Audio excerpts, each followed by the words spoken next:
Dear aspirant, this is the Pahuja law academy. My name is Gyanendra Pandey. आज आप लोगों के समक्ष सीपीसी के 10 महत्वपूर्ण प्रारंभिक परीक्षा में पूछे जाने वाले प्रश्न को लेकर मैं प्रेजेंट हुआ हूं। जो यह प्रश्न जुडिशरी के प्रारंभिक परीक्षा में, चाहे आप बिहार का एग्जाम दे रहे हो या यूपी का दे रहे हो, इनमें से इन प्रश्नों में से जरूर पूछे जाते हैं। तो हम देखते हैं कि वे कौन से महत्वपूर्ण प्रश्न हैं। कहा कि डिम्ड डिक्री से अभिप्रेत है। डिम्ड डिक्री आप जानते हैं 2.2 में परिभाषित किया गया है। जो उसके बताया गया है कि डिम्ड डिक्री क्या है। तो जो धारा 2.2 के यानी धारा 144 का जो आदेश है और बात पत्र का नामंजूर किया जाना ऑर्डर 7 रूल 11 में, और भी सीपीसी में डिम्ड डिक्री के संबंध में प्रावधान किया गया है ऑर्डर 21 रूल 58 में, ऑर्डर 21 रूल 98, ऑर्डर 21 रूल 100, इसमें डिम्ड डिक्री के संबंध में प्रावधान किया गया है। वास्तव में डिम्ड डिक्री डिक्री नहीं है, लेकिन अधिनियम ने उसे डिक्री के तौर पे माना है। तो इसमें यह कहा कि न्यायालय, इसमें जो ऑप्शन होगा, न्यायालय का अंतिम आदेश एक डिक्री माना जाएगा, यह डिक्री के समतुल्य होगा। तो आपका ऑप्शन होगा कि न्यायालय का अंतिम आदेश। दूसरा क्वेश्चन देखते हैं कि कहा कि वे कौन से दिनांक हैं दीवानी प्रक्रिया संहिता 1908 के लागू होने के लिए। सीपीसी या किसी भी एक्ट को आप पढ़ रहे हो तो उसमें 2 डेट मिलेंगे आपको। एक होता है इनैक्टमेंट डेट और एक होता है इन्फोर्समेंट डेट। तो पूछ रहा है कि कौन सा दिनांक है जो सिविल प्रक्रिया संहिता लागू हुई। तो सिविल प्रक्रिया संहिता 1 जनवरी 1909 को लागू हुई। और इनैक्ट कब हुआ था, इनैक्ट पूछ सकता है, तो 21 मार्च 1908 को इनैक्ट हुआ था। दूसरा,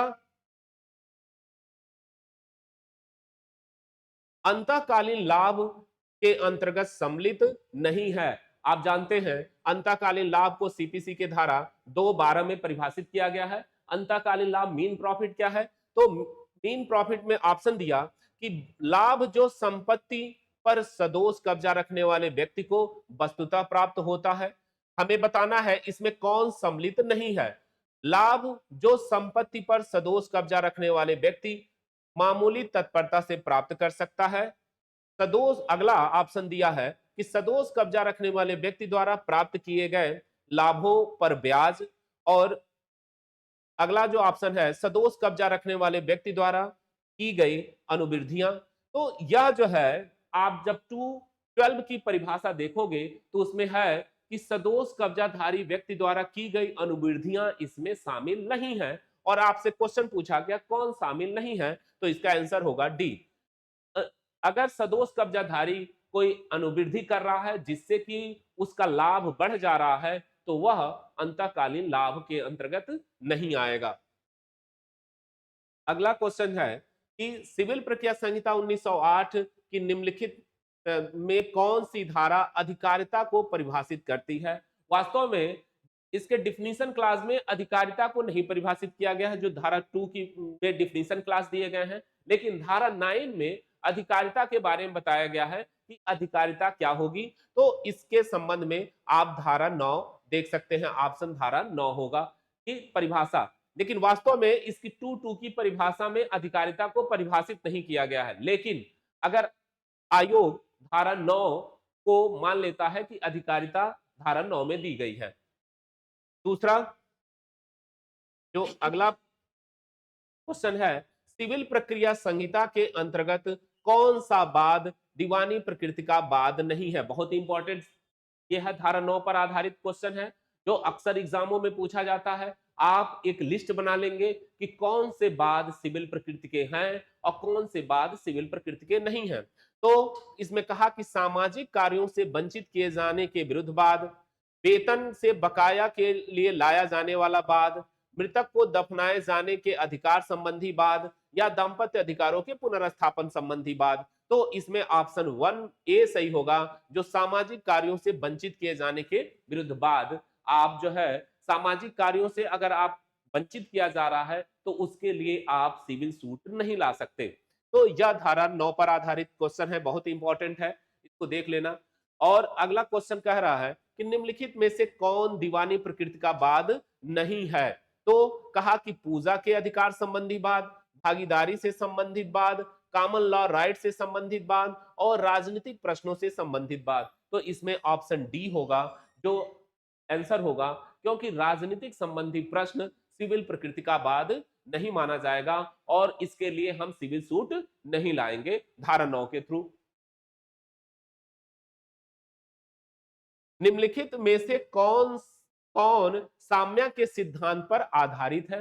तो आप साम्या के सिद्धांत पर आधारित है, कहा कि पूर्व न्याय, रेस सब जुडिस, सिविल प्रकृति का बाद और विबंध एक्स्टॉपल। तो एक्स्टॉपल क्या है? साम्या पर आधारित है। अगर एक्स्टॉपल में साक्ष्य का कहीं उल्लेख नहीं किया गया, अगर साक्ष्य का ऑप्शन नहीं है, तो आप क्या मारोगे? विबंध का जो है साम्या पे मारोगे। और अगर ऑप्शन एविडेंस का है तो आप यानी साक्ष्य का नियम है तो आप उस पर साक्ष्य के नियम विबंध के तौर पे आंसर दोगे। क्यों? क्योंकि साक्ष्य अधिनियम की धारा 115 से लेकर 117 में विबंध के संबंध में प्रावधान किया गया है, एक्स्टॉपल के संबंध में प्रावधान किया गया है। तो यह किसका नियम हो गया? एविडेंस का नियम हो गया, साक्ष्य का नियम हो गया। लेकिन ऑप्शन में साम्या का नियम पूछ रहा है क्वेश्चन, तो आप केवल विबंध में मारोगे अगर ऐसा क्वेश्चन आता है तो। दूसरा यह कहा कि हर बाद उस निम्नवत श्रेणी के न्यायालय में संस्थित किया जाएगा जो उसका विचारण करने के लिए सक्षम है। यह प्रावधान के संबंध रखता है क्षेत्रीय अधिकारिता के संबंध में, धन संबंधी अधिकारिता के संबंध में, ए और बी दोनों, और विषय वस्तु के संबंध में अधिकारिता। तो अब जानते हो कि अधिनियम की धारा, संहिता की धारा 9 में जो है अधिकारिता के विषय में, तो विषय वस्तु की अधिकारिता। सीपीसी में जो अधिकारिता की बात की गई है वह 3 अधिकारिताओं की बात की गई है। जैसे धारा 6 में धन संबंधी अधिकारिता, धारा 9 में विषय वस्तु संबंधी अधिकारिता और धारा 15 से लेकर 20 तक में स्थानीय अधिकारिता। और यह जो है बता रहा है कि संवाद संस्थित करने के संबंध में हर न्यूनतम श्रेणी का न्यायालय में वाद संस्थित किया जाएगा जो विचारण करने के लिए सक्षम है। यह धारा 15 की बेयर की जो लाइन है वही उठा के दे दिया। धारा 15 यह कहती है कि न्यूनतम श्रेणी के सक्षम न्यायालय में ही वाद संस्थित किया जाएगा। तो अब न्यूनतम श्रेणी का जो सक्षम न्यायालय है वह क्षेत्रीय अधिकारिता से संबंधित और धन संबंधी अधिकारिता से संबंधित, यानी ए और बी दोनों इसमें इंक्लूड होगा, वह अधिकारिता का मतलब होगा। अगला क्वेश्चन, साक्षियों को न्यायालय में उपस्थित के लिए उनके नाम सम्मन प्राप्त करने के लिए पक्षकारों द्वारा साक्षियों की सूची प्रस्तुत करने हेतु न्यायालय जो तारीख नियत करेगा वह विवादों के निपटारे किए जाने के कितने दिन के अंदर होगा? तो यह कहा कि 15 दिन के अंदर न्यायालय जो है उसका निपटारा करेगा, यानी सम्मन जो साक्षियों को जारी की जा रही है वह विवाद के स्थितीकरण के 15 दिन के अंदर जारी किया जाएगा। इसका ऑप्शन जो है धारा इसमें डी ऑप्शन होगा। दूसरा कहा कि किसी प्रकरण की सुनवाई पूर्ण कर लेने पर कितने समय में न्यायालय निर्णय सुना देगा? तो कितने समय में न्यायालय निर्णय सुनाएगा? निर्णय के संबंध में धारा 33 और ऑर्डर 20 में बताया गया है, 20 और रूल 4 में ऑर्डर 20 रूल 4 में निर्णय के संबंध में बताया गया है। तो कहा गया कि बाद की सुनवाई समाप्त होने पर तुरंत निर्णय सुनाया जाएगा। इसमें ऑप्शन दिया कि तुरंत सुनाया जाएगा, बाद की सुनवाई समाप्त होने के तुरंत बाद निर्णय सुनाया जाएगा। और आपसे दोबारा दूसरी तरह से क्वेश्चन पूछ सकता है कि अगर तुरंत न्यायालय निर्णय नहीं सुनाया तब कितने दिन के अंदर निर्णय सुनाया जाएगा? तो हाँ, ऑप्शन हो जाएगा 30 दिन। 30 दिन के अंदर न्यायालय निर्णय सुनाएगा। तो यह कुछ महत्वपूर्ण प्रश्न थे सीपीसी पे जिसको लेकर हम आज आपके समक्ष उपस्थित हुए हैं। और भी क्वेश्चन मैं अगले वीडियो में अपने लेकर आऊंगा जो आपको जुडिशरी के एग्जाम में हेल्प करेगा प्रारंभिक परीक्षाओं के लिए। आपको वीडियो कैसा लगा कमेंट करके बताएं। धन्यवाद।